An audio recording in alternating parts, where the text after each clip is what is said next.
党现在真的是有点腥风血雨啦。哈，郑丽文他说了哈，我说侯下韩上。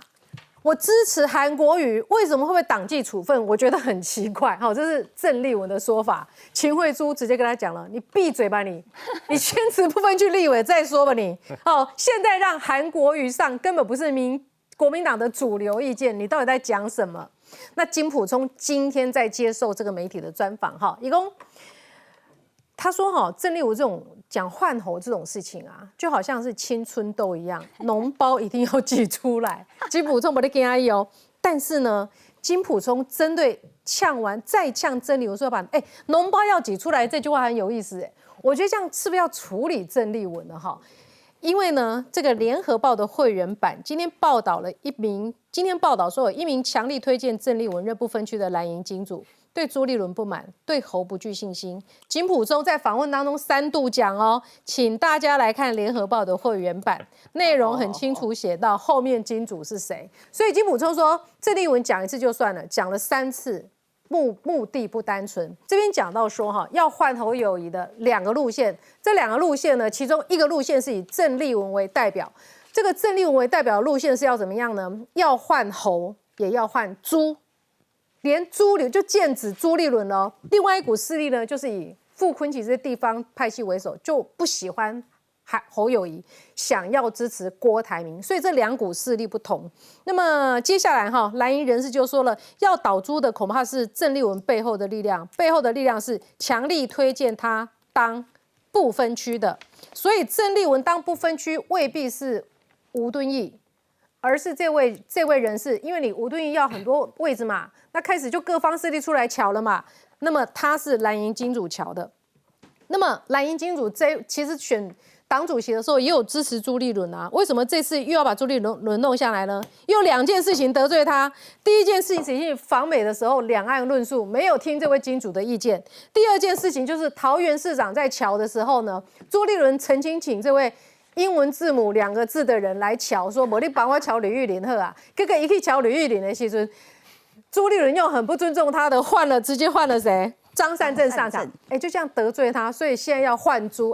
任俊啊，你也算蓝营新闻跑到下叫的，是不是真的这样？所以郑丽文居然敢这样子要换朱，金朱联手，是不是郑丽文会先被处理？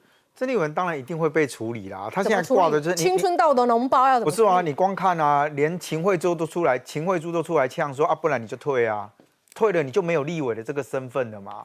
所以为什么对于郑丽文来说，他现在当然扩大，可是国民党会讲说啊，今嘛都不是韩国瑜的时阵，你干嘛一直攻韩国，一直攻韩国？当时要把侯友宜赶快推出来，也是你郑丽文。现在说要把侯友宜换掉了，也是你郑丽文。你搞得大家都好乱。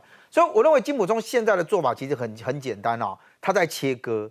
你说他为什么对邱毅还有蔡正元，金溥聪后来说我不再回应了，因为很简单，我目的达到了。引蛇出洞，邱毅跟蔡正元在国民党内还有做大炮，你知道不？只有他们骂人的，还有被人家骂。金溥聪在告诉其他人说，这2个人我都嘎没啦，我骂完了，目的达到了。他骂给谁看？你真以为他是要骂他们这2个吗？不是。他骂给国民党的人看，这2个我都敢骂了，你其他的有比他们2个大条吗？我比你他大位吗？你哪无你点点？所以你看金溥聪立刻，你要怎么回应？邱毅他们立刻回应，小鸡这点没的点。对啊，金溥聪，你看金溥聪马上讲，我不再回应他们了，因为很简单嘛，他干嘛跟他去回应他？这2个没有任何的党权嘛。正义兄弟中计了。对嘛，这2个可以抓挑出来，对不对？但我认为邱毅有讲了一个是我觉得蛮特别的，因为邱毅有讲说。请问国民党现在到底有几个党主席？现在党主席叫做朱立伦啊，金溥聪没有党权哦，他也没有党职哦，但现在动不动就要用党纪的这件事情，那请问到底谁说了算数？当时金溥聪可以在马英九的麾下做得那么好，是因为马英九充分授权给他。郑丽文如果是要把朱拔下来，金溥聪等于是当朱立伦的刀嘛。对啊，而且再来就是说，郑丽文对不对？朱立伦继续当好人就好啦。没有啊，你郑丽文你要拉得到足够的人附和你的条件啊。你如果拉不到这么多人，你就自己画你啊。所以你看，第一时间跳出来，秦慧珠会出来骂的这件事，讲说你先退党，那都很特别。也就是现在看起来有一些人其实针对说啊，你今天金溥聪已经定下了一个方向，所以只要有人跟金溥聪的方向不一样的时候，你会看到下面开始有人跳出来，直接帮他回应。金溥聪没回应啊，反正下开人没了，更加凶啊。可是正义兄弟还没有人敢回应呢。对啊，没有啊，因为对他们来讲，那个已经不对了。金溥聪在做的事情叫立威嘛，他不是真的要去处理这两个有什么好被处理的？这两个有没有党职？没有差别嘛。但对其他小鸡，你刚刚其实讲说为什么小鸡会点点，你知道吗？因为很简单嘛，小鸡没有资源啦。小鸡最怕的是米嘎弄给你抽照洗，你被安装啊。所以金溥聪这个做法就很简单。如果你今天要跟国民党作对的话，好不好意思哦，那我就是一个整个的党，你是跟我的党作对，不是跟我金溥聪作对。你看小鸡现在多少人回流了？唔敢讲啊，进前游淑慧嘛，不讲什么要给柯文哲，希望多挺他。起码游淑慧嘛，你讲你柯文哲为代，起码有不乱舞。好，佩芬，你有一个观察嘛？哈，你说郑丽文跳出来的这个力量，其实呢，除了所谓的这个不分区的蓝营金主之外，还代表的是一股深蓝的势力。没错啊，因为郑丽文呢，他现在推的是什么？他现在在推的就是侯下韩上嘛。那韩的背后就是一整群的非常非常深蓝的韩粉，死忠的铁粉啊。那其实我觉得这个侯友宜啊，跟金溥聪，他如果说只是一直不停的说，甚至朱立伦说啊，这郑丽文你再讲这些话，我就把你开除党纪处分的话，请问一下啦，现在侯友宜的民调低，难道是郑丽文讲话的关系吗？难道是陈玉珍在推郭台铭的关系吗？其实都不是嘛。那你现在就把事情都推到这个郑丽文啊、陈玉珍这些人身上啊。郑丽文大家记得他是这个国民党的不分区立委啊，可是他还是敢讲这一些话，就代表说他背后其实是有很强大的势力在支撑他这样的一个立场的啊。所以大家要注意的是，现在国民党其实我都觉得说，如果你真的要开除郑丽文的话，或许这些就是开除不支持侯友宜的立委的话，或许国民党立委现在就已经少一半的啦。那国民党自己这不争气。这怪这个郑丽文，怪这个陈玉珍，怪这些说真话的人，怪这些说出国王的新衣的人，我觉得真的是让大家觉得贻笑大方。好，我们来看一下哈，这个，蔡正元我觉得讲一句话是有点杀伤力的哈，他直接说党内被伤过的都会回向给侯友宜。好，他先说宇昌案呐、苏家全农舍案跟金溥聪根本没关系嘛，结果呢，居然把这个功劳都抢去啊，一个更吼。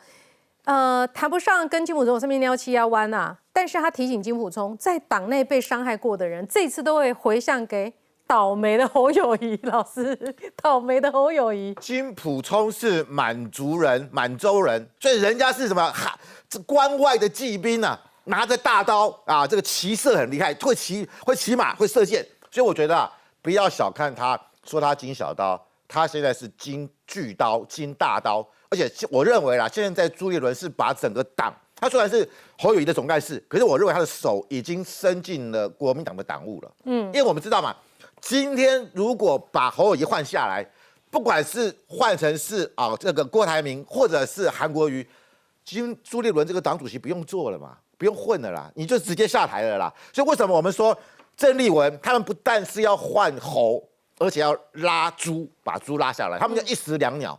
所以你看朱立伦对于这个郑丽文是很感冒的，他直接批评说你们这些人是破坏党的团结。然后你看，照这个金溥聪，他礼拜二去上那个赵少康的节目，事前我们没有任何的征兆，他忽然上了，而且整个专访里面，你看专访要是专门一个人让他从头讲到尾，不是说大家一起会谈，是专访，多重视，他几乎所有的时间都在谈郑丽文，所以我认为啦，现在反郑丽文的人是哪些人？是朱立伦结合侯友宜，结合金溥聪，他们三位一体来对抗。所以国民党内部现在呈现的是一个高度的分裂。好，我想要请问石起来分析哈，因为这段你应该新闻你有跑过哈。开始撩七腰弯过去的恩怨情仇都来了嘛，对不对？我告诉你，这撩七腰弯从1998年一直到现在，超长的。这也是为什么说你是老鼠吗？就是这种难听的话全部都讲出来。因为呢，在马金这个这一连串这个登高位的过程当中，他们两个人想尽所有光环与好处。登高位的是你们的，大权在握的是你们，所有打击政敌的这些肮脏事，都是正义兄弟两个在做的，所以他们拼了老命在那边帮你们打通这条血路。到最后，你们两个人给我什么？譬如说蔡正元，我记得当时他一直在很不高兴的是，马英九承诺我要给我当不分区还是当什么东西，到最后就没有实践这个诺言，所以蔡正元很生气。哦，然后呢，邱毅当时帮国民党是干嘛？是去冲地检署验票，投什么选举不公了。帮连战这样子，帮国民党这样子打，还导致头发被拔下来，对不对？然后打什么？对，还打苏家全农舍啦什么的，然后蔡正元打宇昌案啊，你说打的成不成功？打得很成功啊！民进党就真的因为他们这样子打，所以哇气势马上消。2012年蔡英文就没选上嘛，那所以得利的就是干净、漂亮、帅帅、体体面面的马金啊！哦，这个新仇旧恨是这样来的。所以如果你没有我们两个这个帮你干这些肮脏事，灰头颅洒热血，哎呀，你们有今天吗？可是金溥聪也没有在跟你客气，金溥聪是他接连上专访，感觉上他比侯友宜更像一个总统参选人，有没有？然后呢，对郑丽文也是每天这样子开炮，对正义兄弟也是这样每天开。我觉得啊，就是金溥聪其实之前也就已经告诉大家了，7、8月会比较乱。他现在在整队，他真的在整一个队伍出来了。正义兄弟其实对金溥聪来说，那不是重要的人，他比较在意的是郑丽文背后的那股势力，因为那股势力是金主，而金主很有影响力，所以我觉得他一直在点说那个背后的力量要注意是怎样，他一直琢磨在这一点。但是也不可能把朱立伦倒得下来啦。国民党党主席是有任期的啊，那我不下来怎么办？你能奈我何？而且就算明年1月13号选完，侯友宜选得不好的时候，对朱立伦来说，朱立伦可以不用下呀，我只要立委保得住就好了啊。因为我国民党的战场就是在立法院啊。侯友宜如果选得很烂、选得很糟的话，不好意思，金溥聪，你 CEO 自己负责。我党主席保得住啦，所以我觉得这一局郑丽文打的有一点打在棉花上，根本打不到了。